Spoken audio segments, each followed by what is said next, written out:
Welcome back, viewers. We are continuing with the Nuer, the Naath, the Ran. Mr. Deng, if we say we count you 2, 3, 4, are you 200? Are you 1 million? Are you what? Yeah, I think the question of population census in Southern Sudan is a very crucial one, because in the past, there should be more than that, but within that time, they were fearing of being counted by the colonizers, because they don't know the reason why they wanted. They fear, so they eyed the people.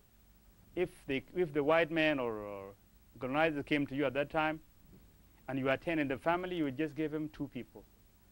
When you are 10? Yeah, when you are 10, because he thought that maybe you want to kill them. So when you know their number, you will bewitch them. Yeah, it would be easy for them to know who remains and who is not. Okay. Because they were in conflict with the colonizers at that time. So I think the Nuer is maybe 2 million population, I think. Good. Now, in the story of origin of the Cholo, there is an indication that there was a remote link between you and the Chiluk of Nyikango. Do you confirm? I think for these Nilotic people, the Denka, the Shuluk, the Nuer, and the Luo itself, because you will learn that from that when they have some word in common, especially the water, the fire, womb, and mouse, AI, which is Yuang, I think they were just departed in some years back. In some years back, they were one group anyway. So that time, I think that time they were one people. And for the Nuer and Denka, it has been reported by some writers that it was in 85 BC that the Nuer and Denka became a different group. Separate. But Shiluk and Anuak and the rest, they moved before, 300 years before that time. So anyway, they were one in the past. Because now, if you study the Luo languages, for the Luo language, you will find that there's many common words related to the Nuer language, as well as Denka. I see. Yeah. Now, we apparently, Nuer is regarded now in the Sudan as the Middle East of South Sudan. Most of the fertility of religion is found within this area. There are many prophets that you can't find with other communities here. What is the real reason that gives you this fertility of religion, so that you find Ngundeng, you find Dwaldiu, you find Warnyang, you find... What is that? I think because this Nilotic, as I mentioned earlier, the eastern of the Nile, that Nile moved from south to the north. I think our people were in Egypt before. They were in that civilization of northern Sudan. And because Jews also, they were there in Egypt, in which they moved from Egypt to the Promised Land. That is where they depart. So the Nuer are reflecting that kind of elements, which are the Jews' culture. But Jews now claiming that they lose some ethnic group, some tribe. But I think because the African history is saying that the people, the modern human being is created in Africa.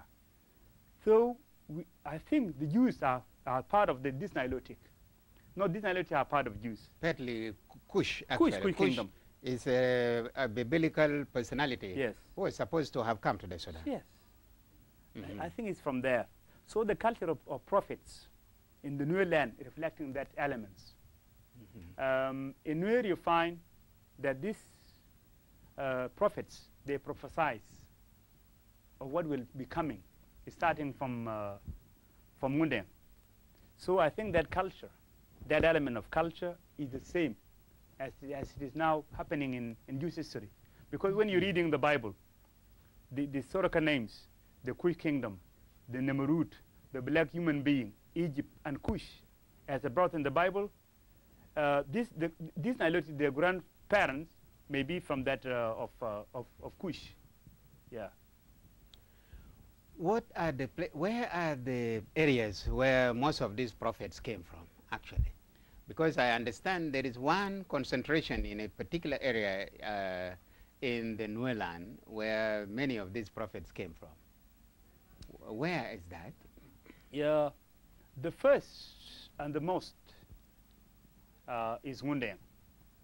Ngundeng is from Shienle clan, a Bulisne group, because the Bull Nuer are Kwarmon, the sheep of the peace of the earth. They wear this like what I'm wearing now, white. The leopard skin. The leopard skin. So Ngundeng was from that type. The only thing really that he moved from Western Upper Nile, moved from Bantu to the new land known as Dorkumkan.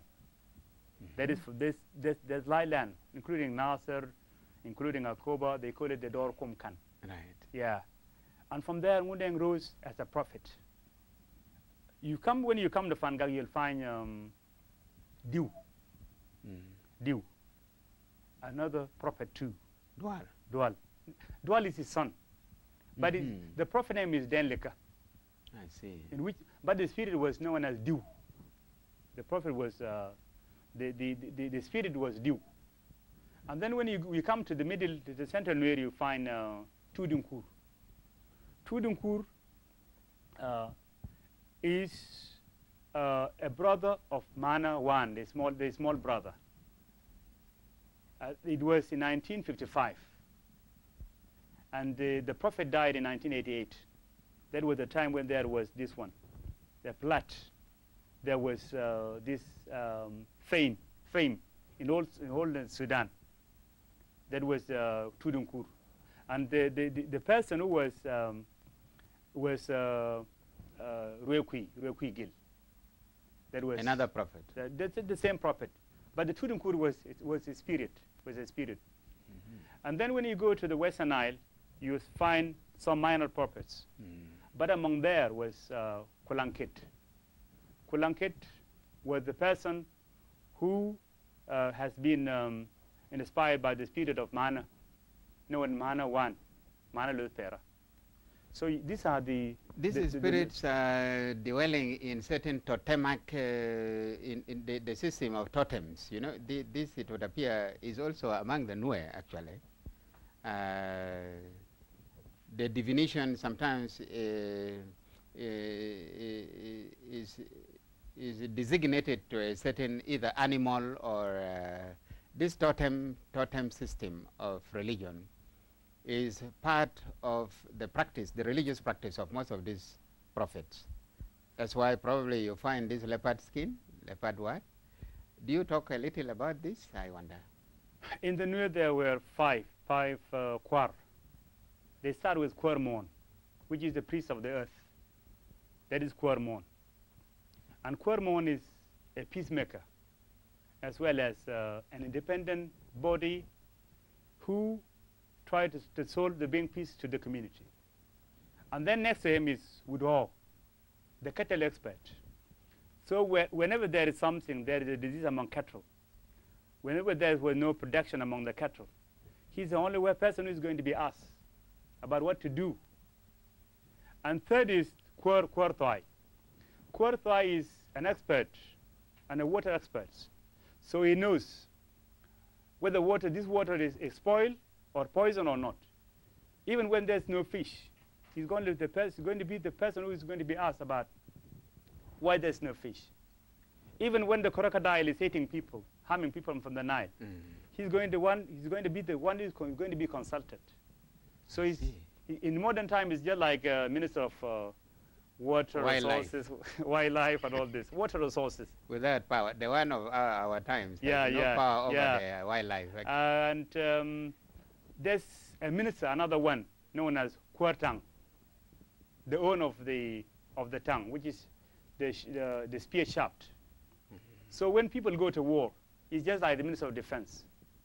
So he's one who is going to decide to break that tongue or shaft within the war. And the final one, that's known as Dwek. Dwek